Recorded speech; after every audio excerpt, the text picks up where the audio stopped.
Hello friends आपनकर प्रिय धारावाहिक ननंद पुटुल सीरियल आगामी अध्याय कौन होगा जाऊँ जानापी भिडियो संपूर्ण रूप देखो। भिडियो पसंद लगे भिडियो लाइक करने सहित आम चैनल जदि नुआ आम चैनल को दयाकोरी सब्सक्राइब करनी तो एमती नुआ नुआ भिडियो सर्वप्रथम अपडेट पाइबा।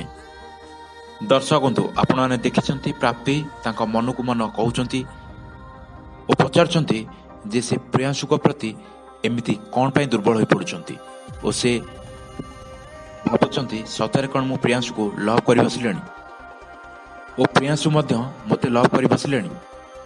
सेपटे अंतरा प्रियांशु को कहते जे प्राप्ति हूँ ए घर जड़े पेइंग गेस्ट तो ताकू एते इम्पोर्टाट दबा ठीक नुहे।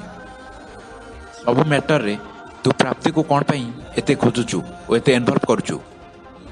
बासु सुइसाइड करने कथा यहीटा हूँ आम फैमिली मैटर तो मु चाहूँगी प्राप्ति को एथि इन्वॉल्व न करने और तू एबे भाव माँ को केमती जनइबा जे बासु सुइसाइड कर सारी। दर्शक बंधु ये तो आज अध्याय आगामी अध्याय आप देखा पाइबे प्रियांशु कांदुंट बहुत प्राप्ति पाखे और कहते केमिति बासु मरिया कथा आद्यापा को कहबी केमिति आद्यापा को बुझेबी मु किछि बुझी पारुनी।